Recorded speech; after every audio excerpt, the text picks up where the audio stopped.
ना पूछो शिव की पहचान, वे तो भस्माधारी हैं। भस्म से होता जिसका श्रृंगार, हम उन शिव शंकर के पुजारी हैं। ओम नमः शिवाय, जय भोलेनाथ। प्रिय भक्तगणों, शिव महापुराण के प्रथम अध्याय को इतनी श्रद्धा और प्रेम भाव से सुनने के लिए आप सभी भक्तगणों का हृदय से आभार। अब आप सुनिए शिव महापुराण के दूसरे दिन की कथा।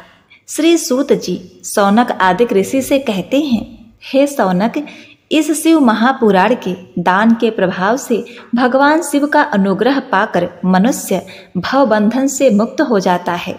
शिव पुराण को विधि पूर्वक संपन्न करने पर यह संपूर्ण फल देता है तथा भोग और मोक्ष प्रदान करता है। मुने, शिव पुराण का सारा महात्मा जो संपूर्ण फल देने वाला है। श्री शिव पुराण सभी पुराणों के माथे का तिलक है। जो मनुष्य सदा भगवान शिव का ध्यान करते हैं, जिनकी वाणी शिव के गुणों की स्तुति करती है और जिनके दोनों कान उनकी कथा सुनते हैं, उसका जीवन सफल हो जाता है। ऐसे लोग यह लोक और परलोक में सदा सुखी रहते हैं। भगवान शिव के सच्चिदानंदमय स्वरूप का स्पर्श पाकर ही समस्त प्रकार के कष्टों का निवारण हो जाता है। उनकी महिमा जगत के बाहर और भीतर दोनों जगह विद्यमान है। आनंद स्वरूप परम शिव की मैं शरण लेता हूँ। श्री सूत जी कहते हैं, हे मुनियों, इस शिव पुराण महात्मा को बताते समय मैं एक प्राचीन वृत्तांत का वर्णन करूंगा, जिसे आप ध्यान पूर्वक सुनिए। बहुत पहले की बात है। पराशर मुनि के पुत्र मेरे गुरु व्यास जी सरस्वती नदी के तट पर तपस्या कर रहे थे। एक दिन सूर्य के समान तेजस्वी विमान से यात्रा करते हुए भगवान सनत कुमार वहां जा पहुंचे। मेरे गुरु ध्यान में मग्न थे। जागने पर अपने सामने सनत कुमार जी को देखकर वे बड़ी तेजी से उठे और उनके चरणों का स्पर्श कर उन्हें अर्घ देकर योग्य आसन पर विराजमान किया। प्रसन्न होकर सनत कुमार जी गंभीर वाणी में बोले, मुनि, तुम सत्य का चिंतन करो। सत्य तत्व का चिंतन ही श्रेय प्राप्ति का मार्ग है। इसी से कल्याण का मार्ग प्रशस्त होता है। यही कल्याणकारी है। यह जब जीवन में आता है तो सब सुंदर हो जाता है। सत्य का अर्थ है सदैव रहने वाला। इस काल का कोई प्रभाव नहीं पड़ता।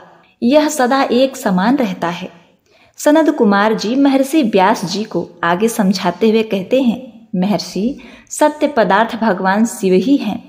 भगवान शंकर का श्रवण कीर्तन और मनन ही उन्हें प्राप्त करने के सर्वश्रेष्ठ साधन है। पूर्व काल में मैं दूसरे अनेकानेक साधनों के भ्रम में पड़ा घूमता हुआ तपस्या करने मंदराचल पर्वत पर जा पहुंचा। कुछ समय बाद महेश्वर शिव की आज्ञा से सबके साक्षी तथा शिवगणों के स्वामी नंदिकेश्वर वहां आए और स्नेह पूर्वक मुक्ति का साधन बताते हुए बोले, भगवान शंकर का श्रवण कीर्तन और मनन ही मुक्ति का स्रोत है। यह बात मुझे स्वयं देवादिदेव भगवान शिव ने बताई है, अतः तुम इन्हीं साधनों का अनुष्ठान करो। व्यास जी से ऐसा कहकर सनत कुमार ब्रह्म धाम को चले गए। ऋषि बोले, सूत जी, आपने श्रवण कीर्तन और मनन को मुक्ति का उपाय बताया है, किंतु जो मनुष्य इन तीनों साधनों में असमर्थ हो, वह मनुष्य कैसे मुक्त हो सकता है?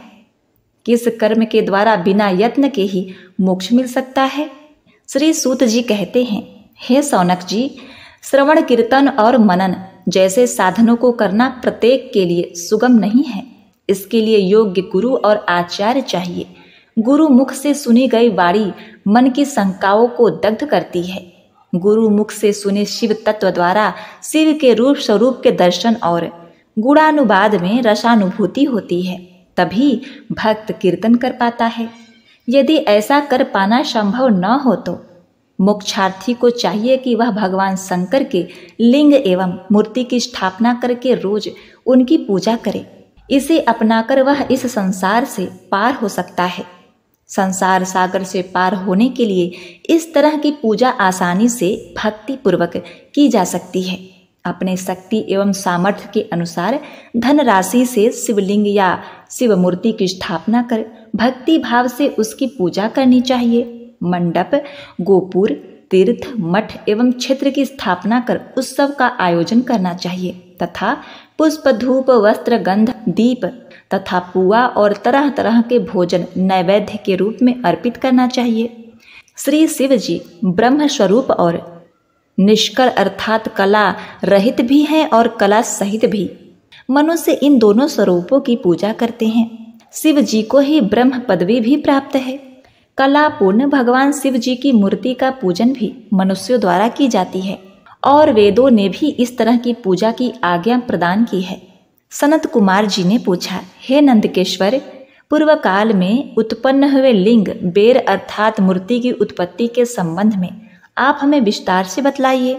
नंदकेश्वर ने बताया, मुनीश्वर, प्राचीन काल में एक बार ब्रह्मा और विष्णु के मध्य युद्ध हुआ तो उनके बीच स्तंभ रूप में शिव जी प्रकट हुए।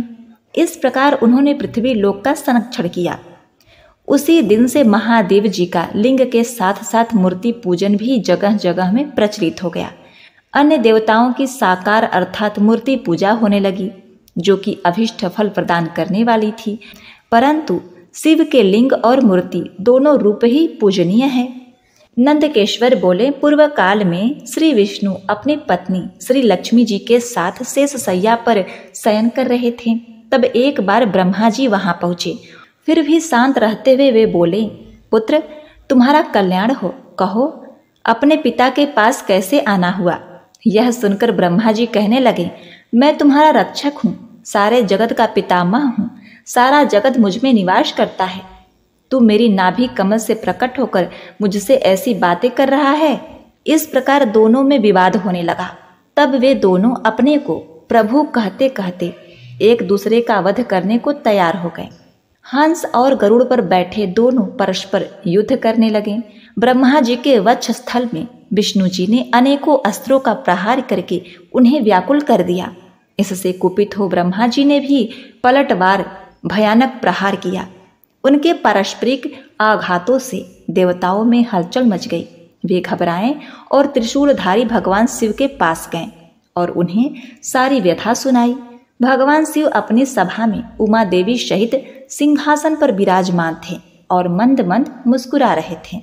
महादेव जी बोले, पुत्रों, मैं जानता हूँ कि तुम ब्रह्मा और विष्णु के परस्पर युद्ध से बहुत दुखी हो। तुम डरो मत, मैं अपने गणों के साथ तुम्हारे साथ चलता हूँ। तब भगवान शिव अपने नंदी पर आरूढ़ हो देवताओं सहित युद्ध स्थल की ओर चल दिए। वहां छिपकर वे ब्रह्मा विष्णु के युद्ध को देखने लगे। उन्हें यह ज्ञात हुआ कि वे दोनों एक दूसरे को मारने की इच्छा से महेश्वर और पशुपात अस्त्रों का प्रयोग करने जा रहे हैं। तो वे युद्ध को शांत करने के लिए महाअग्नि के तुल्य एक स्तंभ के रूप में ब्रह्मा और विष्णु के मध्य खड़े हो गए। महाअग्नि के प्रकट होते ही दोनों के अस्त्र स्वयं ही शांत हो गए। अस्त्रों को शांत होते देखकर ब्रह्मा और विष्णु दोनों कहने लगे कि इस अग्नि स्वरूप स्तंभ के बारे में हमें जानकारी करनी चाहिए।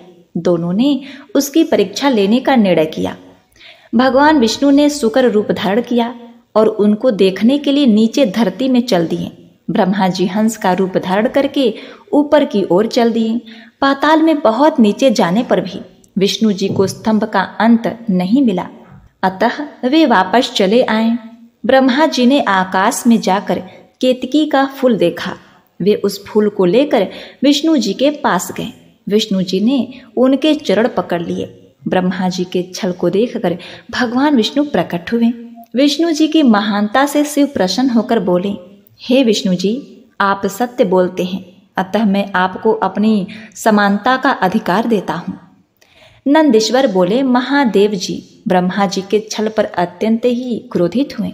उन्होंने अपने तीसरी आंख से भैरव को प्रकट किया और उन्हें आज्ञा दी कि वह तलवार से ब्रह्मा जी को दंड दें। आज्ञा पाते ही भैरव ने ब्रह्मा जी के बाल पकड़ लिए और उनका 5वां सिर काट दिया। ब्रह्मा जी डर के मारे कांपने लगे। उन्होंने भैरव के चरण पकड़ लिए तथा क्षमा मांगने लगे।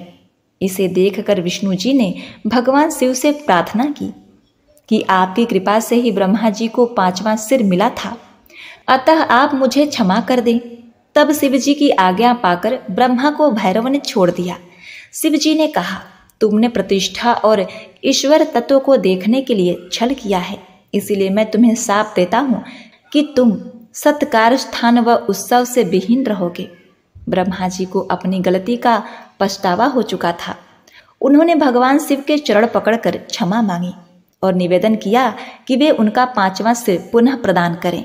महादेव जी ने कहा, जगत की स्थिति को बिगाड़ने से बचने के लिए पापी को दंड अवश्य देना चाहिए ताकि लोक मर्यादा बनी रहे।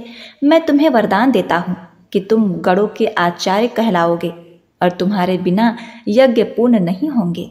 फिर उन्होंने केतकी के पुष्प से कहा, अरे दुष्ट केतकी पुष्प, अब मेरी पूजा के अयोग्य रहोगे। तब केतकी पुष्प बहुत दुखी हुआ और उनके चरणों में गिरकर माफी मांगने लगा। तब महादेव जी ने कहा, मेरा वचन तो झूठा नहीं हो सकता, इसलिए तू मेरी भक्तों के योग्य होगा। इस प्रकार तेरा जन्म सफल हो जाएगा।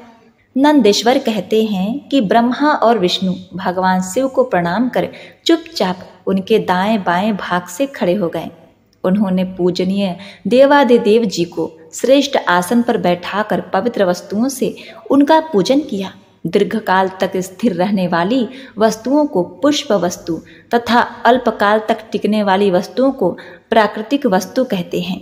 हार, नूपुर, कियूर, किरीट, मणिमय कुंडल, यज्ञोपवीत उत्तरीय वस्त्र, पुष्पमाला, रेशमी वस्त्र, हार, मुद्रिका, पुष्प, तांबलु, कपूर, चंदन एवं अनुलेप, धूप, दीप, छेद, छत्र, व्यंजन, ध्वजा, चवर तथा अनेक दिव्य उपहारों द्वारा जिनका वैभव प्राणी और मन की पहुँच से परे था, जो केवल परमात्मा के योग्य थे, उनसे ब्रह्मा और विष्णु ने अपने स्वामी महेश्वर का पूजन किया।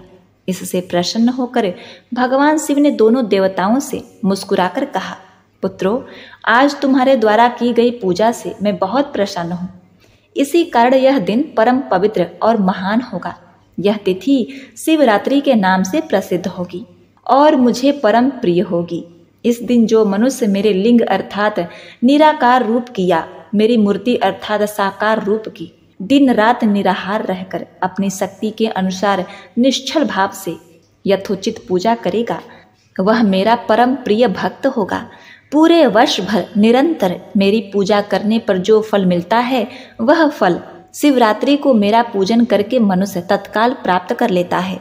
जैसे पूर्ण चंद्रमा का उदय समुद्र की बुद्धि का अवसर है, उसी प्रकार शिवरात्रि की तिथि मेरे धर्म की बुद्धि का समय है। इस तिथि को मेरी स्थापना का मंगलमय उत्सव होना चाहिए। मैं मार्गशीर्ष माह में आद्रा नक्षत्र से युक्त पूर्णमासी या प्रतिपदा को ज्योतिर्मय स्तंभ के रूप में प्रकट हुआ था। इसी दिन जो भी मनुष्य पार्वती सहित मेरा दर्शन करता है अथवा मेरी पूजा या लिंग की झांकी निकालता है, वह मेरे लिए कार्तिकेय से भी अधिक प्रिय है। इस शुभ दिन मेरे दर्शन मात्र से पूरा फल प्राप्त होता है। यदि दर्शन के साथ मेरा पूजन भी किया जाए तो इतना अधिक फल प्राप्त होता है कि वाणी द्वारा उसका वर्णन नहीं किया जा सकता। लिंग स्वरूप में प्रकट होकर मैं बहुत बड़ा हो गया था, अतः लिंग के कारण वह भूतल लिंग स्थान के नाम से प्रसिद्ध हुआ। जगत के लोग इसका दर्शन और पूजन कर सकें, इसके लिए यह अनादि और अनंत ज्योति स्तंभ अथवा ज्योतिर्मय लिंग अत्यंत छोटा हो जाएगा। यह लिंग सब प्रकार के भोग सुलभ कराने वाला तथा भोग और मोक्ष का एकमात्र साधन है। इसका दर्शन, स्पर्श और ध्यान प्राणियों को जन्म और मृत्यु के कष्ट से छुड़ाने वाला है। शिवलिंग के यहाँ प्रकट होने के कारण यह स्थान अरुणाचल नाम से प्रसिद्ध होगा तथा यहाँ बड़े बड़े तीर्थ प्रकट होंगे। इस स्थान पर रहने या मरने से जीवों को मोक्ष प्राप्त होगा। मेरे 2 रूप हैं, साकार और निराकार। पहले मैं स्तंभ के रूप में प्रकट हुआ, फिर अपने साक्षात रूप में। ब्रह्म भाव मेरा निराकार रूप है तथा महेश्वर भाव मेरा साक्षात रूप है। ये दोनों ही मेरे सिद्ध रूप हैं। मैं ही परम ब्रह्म परमात्मा हूँ। जीवों का अनुग्रह करना मेरा कार्य है। मैं जगत की बुद्धि करने वाला होने के कारण ब्रह्म कहलाता हूँ। सर्वत्र स्थित होने के कारण मैं ही सबकी आत्मा हूँ। स्वर्ग से लेकर अनुग्रह तक जो जगत संबंधी 5 कृत्य है, वे सदा ही मेरे हैं। मेरी ब्रह्मा रूपता का बोध कराने के लिए पहले लिंग प्रकट हुआ, फिर अज्ञात ईश्वरत्व का साक्षात्कार कराने के लिए मैं जगदीश्वर के रूप में प्रकट हो गया। मेरा शकल रूप मेरे ईश्वरत्व का और निष्कल रूप मेरे ब्रह्म स्वरूप का बोध कराता है। मेरा लिंग मेरा स्वरूप है और मेरे समदीप्त की प्राप्ति करने वाला है। मेरे लिंग की स्थापना करने वाले मेरे उपवासक को मेरी समानता की प्राप्ति होती है तथा मेरे साथ एक तत्व का अनुभव करता हुआ संसार सागर से मुक्त हो जाता है। वह जीते जी परमानंद की अनुभूति करता हुआ शरीर का त्याग कर शिवलोक को प्राप्त होता है, अर्थात मेरा ही स्वरूप हो जाता है। मूर्ति की स्थापना लिंग की अपेक्षा गौड़ है। यह उन भक्तों के लिए है जो शिव तत्व की अनुशीलन में सक्षम नहीं है। ब्रह्मा और विष्णु ने पूछा, प्रभु सृष्टि आदि 5 कृत्यों के लक्षण क्या है? यह हम दोनों को बतलाइए। भगवान शिव बोले, मेरे कर्तव्यों को समझना अत्यंत गहन है, तथापि मैं कृपा पूर्वक तुम्हें बता रहा हूँ। सृष्टि, पालन, संहार, तिरोभाव और अनुग्रह मेरे जगत संबंधित 5 कार्य हैं जो नित्य सिद्ध हैं। संसार की रचना का आरंभ सृष्टि कहलाता है। मुझसे पालित होकर सृष्टि का सुस्थिर रहना उसका पालन करना है, उसका विनाश ही संहार है। मेरा अनुग्रह अर्थात मोक्ष है। यह मेरे 5 कृत्य हैं। सृष्टि आदि 5 कृत्य संसार का विस्तार करने वाले हैं। 5वां कृत्य मोक्ष का है। मेरे भक्तजन इन 5 कार्यों को 5 भूतों में देखते हैं। सृष्टि धरती पर स्थित जल में, संहार अग्नि में, तिरोभाव वायु में और अनुग्रह आकाश में स्थित है। पृथ्वी से सबकी सृष्टि होती है। जल से बुद्धि, आग सबको जला देती है। वायु एक स्थान से दूसरे स्थान पर ले जाती है और आकाश सबको अनुग्रहित करता है। इन 5 तत्वों का भार वहन करने के लिए ही मेरे 5 मुख हैं। 4 दिशाओं में 4 मुख और उसके बीच में 5वां मुख है। पुत्रों, तुम दोनों ने मुझे तपस्या से प्रसन्न कर सृष्टि और पालन 2 कार्य प्राप्त किए हैं। इसी प्रकार मेरी विभूति स्वरूप रुद्र और महेश्वर से संहार और तिरोभाव कार्य मुझसे प्राप्त किए हैं, परंतु मोक्ष मैं स्वयं प्रदान करता हूँ। मैंने पूर्व काल में अपने स्वरूप भूत मंत्र का उपदेश किया है जो ओमकार रूप में प्रसिद्ध है। यह मंगलकारी मंत्र है। सर्वप्रथम मेरे मुख से ओमकार प्रकट हुआ जो मेरे स्वरूप का बोध कराता है। इसका स्मरण निरंतर करने से मेरा ही सदा स्मरण होता है। मेरे उत्तरवर्ती मुख से आकार का, पश्चिम मुख से ओम, पश्चिम मुख से अकार का, दक्षिण मुख से मकार का, पूर्वी मुख से बिंदु तथा मध्यवर्ती मुख से नाद का प्रकटीकरण हुआ। इस प्रकार इस 5 अवयवों से एकाकार होने पर प्रवण ओम नामक अक्षर उत्पन्न हुआ। जगत में उत्पन्न सभी स्त्री पुरुष इस प्रणव मंत्र में व्याप्त हैं। यह मंत्र शिव शक्ति दोनों का बोधक है। इसी से पंचाक्षर मंत्र ओम नमः शिवाय की उत्पत्ति हुई है। यह मेरे साकार रूप का बोधक है। इस पंचाक्षर मंत्र से मातृका वर्णन प्रकट हुआ जो 5 भेद वाले हैं। इसी से शिरो मंत्र सहित त्रिपदा गायत्री का प्राकट्य हुआ। इस गायत्री से संपूर्ण वेद प्रकट हुए और उन वेदों से करोड़ों मंत्र निकले हैं। उन मंत्रों से विभिन्न कार्य की सिद्धि होती है। इस पंचाक्षर प्रणव मंत्र से सभी मनोरथ पूर्ण होते हैं। इस मंत्र से भोग और मोक्ष दोनों प्राप्त होते हैं। नंदकेश्वर कहते हैं, जगदम्बा उमा गौरी पार्वती के साथ बैठे महादेव जी ने उत्तर मुखी मुख बैठे ब्रह्मा और विष्णु को पर्दा करने वाले वस्त्र से आच्छादित कर उनके मस्तक पर अपना हाथ रखकर धीरे धीरे उच्चारण कर उन्हें उत्तम मंत्र का उपदेश दिया। 3 बार मंत्र का उच्चारण करके भगवान शिव ने उन्हें शिष्यों के रूप में दीक्षा दी। गुरु दक्षिणा के रूप में दोनों ने अपने आप को समर्पित करते हुए दोनों हाथ उठाकर उनके समीप खड़े हो गए। सद्गुरु भगवान शिव की इस प्रकार की स्तुति करने लगे। ब्रह्मा बोले, प्रभु आपके साकार और निराकार 2 रूप हैं। आप तेज से प्रकाशित हैं। आप सबके स्वामी हैं। आप सर्व आत्मा को नमस्कार है। आप प्रणव मंत्र के बताने वाले हैं तथा आप ही प्रणव लिंग वाले हैं। सृष्टि, पालन, संहार, तिरोभाव और अनुग्रह आदि आपके ही कार्य हैं। आपके 5 मुख हैं। आप ही परमेश्वर हैं। आप सबकी आत्मा है। आप ब्रह्म हैं। आपके गुण और शक्तियां अनंत हैं, हम आपको नमस्कार करते हैं। इन पंक्तियों से स्तुति करते हुए गुरु महेश्वर को प्रसन्न कर ब्रह्मा और विष्णु ने उनके चरणों में प्रणाम किया। महेश्वर बोले, आर्द्रा नक्षत्र में चतुर्दशी को यदि इस प्रणव मंत्र का जप किया जाए तो यह अक्षय फल देने वाला है। सूर्य की संक्रांति में महा आर्द्रा नक्षत्र में एक बार किया प्रणव जप करोड़ों गुना जप का फल देता है। मृगशिरा नक्षत्र का अंतिम भाग तथा पुण्य वर्षों का शुरू का भाग पूजा, होम और तर्पण के लिए सदा आर्द्रा के समान ही है। मेरे लिंग का दर्शन प्रातः काल अर्थात मध्याह्न से पूर्व काल में करना चाहिए। मेरे दर्शन पूजन के लिए चतुर्दशी तिथि उत्तम है।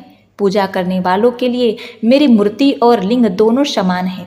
फिर भी मूर्ति की अपेक्षा लिंग का स्थान ऊंचा है, इसलिए मनुष्य को शिवलिंग का ही पूजन करना चाहिए।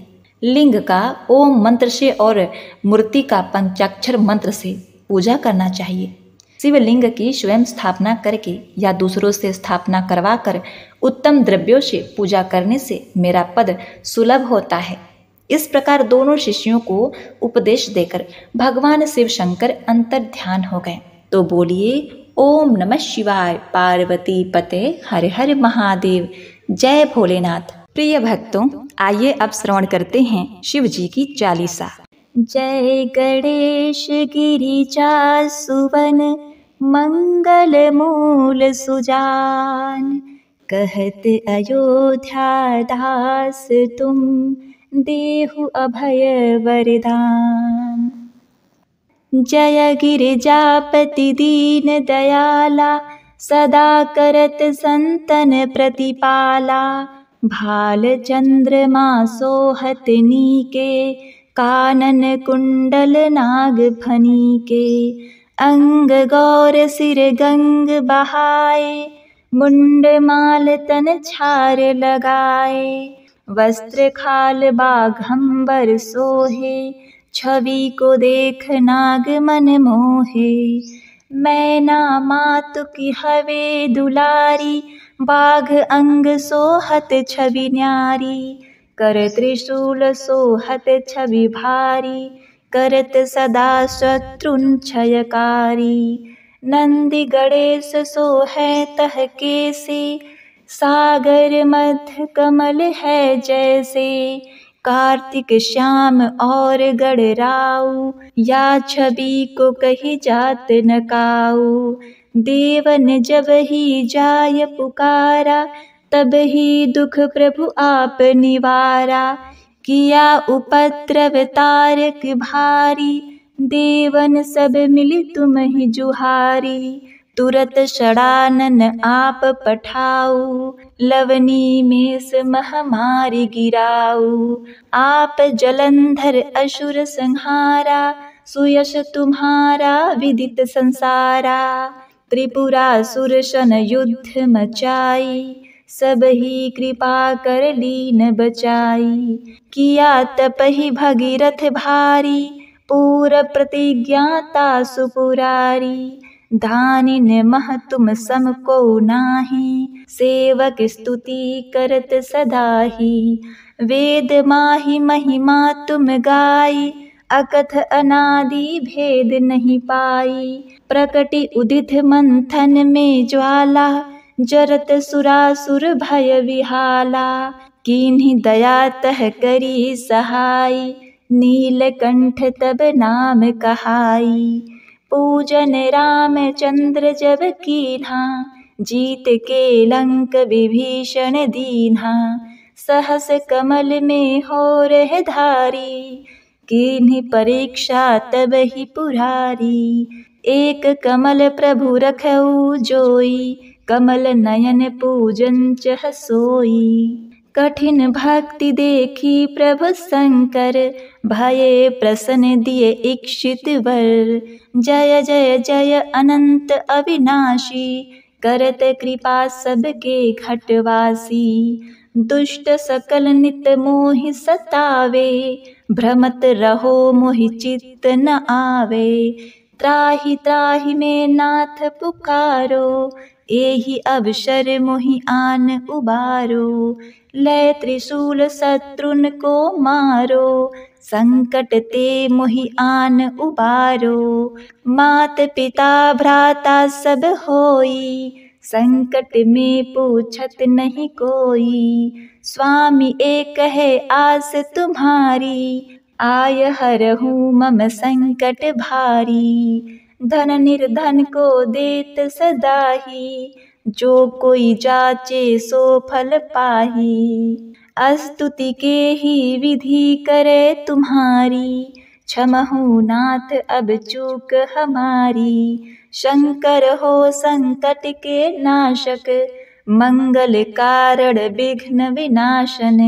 योगी यति मुनि ध्यान लगावे, शारद नारद शीस नवावे।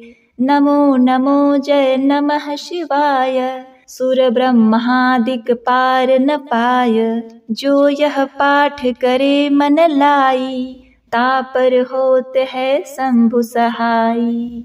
ऋनिया जो कोई हो अधिकारी, पाठ करे सो पावनहारी। पुत्र हो न कर इच्छा जोई, निश्चय शिव प्रसाद तेहि होई। पंडित त्रयोदशी को लावे, ध्यान पूर्वक होम करावे। त्रयोदशी व्रत करे हमेशा, ताके तन नहीं रहे कलेशा।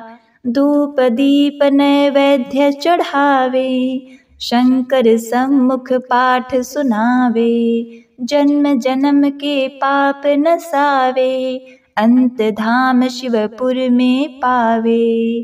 कहे अयोध्या दास तुम्हारी, जानि सकल दुख हरहु हमारी। नित नेम उठी प्रातः ही, पाठ करो चालीसा। तुम मेरी मनोकामना पूर्ण करो जगदीश। मगशिर छठी हेमंत ऋतु, संवत 64 जान। स्तुति चालीसा शिव ही, पूर्ण कीजय कल्याण। ओम नमः शिवाय। प्रिय भक्तों, आइए अब श्रवण करते हैं भगवान शिव जी की आरती। जय शिव ओमकारा, ओम जय शिव ओमकारा। ब्रह्मा विष्णु सदा शिव, अर्धांगी धारा। ओम जय शिव ओमकारा, एकानन चतुरानन पंचानन राजे। हंसानन गरुड़ासन, वृषवाहन साजे। ओम जय शिव ओमकारा। दो भुज चार चतुर्भुज, 10 भुज अति सोहे। त्रिगुण रूप निरखता, त्रिभुवन जन मोहे। ओम जय शिव ओमकारा। यक्ष माला वन माला, मुंड माला धारी। चंदन मृग मद सोहे, भाले शिष राशि। ओम जय शिव ओमकारा। श्वेतांबर पीतांबर, बाघंबर अंगे। सनकादिक गरुड़ादिक, भूतादि संगे। ओम जय शिव ओमकारा। करके मध्य कमंडलु, चक्र त्रिशूल धरता। जग करता जग भरता, जग संहारक करता। ओम जय शिव ओमकारा। ब्रह्मा विष्णु सदा शिव, जानत अविवेका। प्रणवाक्षर मध्य, ये तीनों एका। ओम जय शिव ओमकारा। काशी में विश्वनाथ विराजत, नंदी ब्रह्मचारी। नित उठी भोग लगावत, महिमा अति भारी। ओम जय शिव ओमकारा। त्रिगुण शिव जी की आरती जो कोई नर गावे। कहत शिवानंद स्वामी मन वांछित फल पावे। ओम जय शिव ओमकारा। कर्पूर गौरम करुणावतारम संसार सारम भुजगेन्द्रहारम। सदा वसन्तं हृदयारविन्दे भवं भवानी सहितं नमामि। प्रेम से बोलिए नमः पार्वती पते हर हर महादेव। ओम नमः शिवाय। प्रिय भक्तों, भगवान शिव जी की चालीसा और आरती यहीं पर संपूर्ण हुई। यदि आपको हमारी वीडियो अच्छी लगी है तो आप चैनल को सब्सक्राइब करके वीडियो को लाइक शेयर अवश्य करिएगा। प्रिय भक्तगणों, उम्मीद करती हूँ आज की हमारी यह शिव महापुराण की दूसरे दिन की कथा आपको अत्यंत ही मनभावन लगी होगी।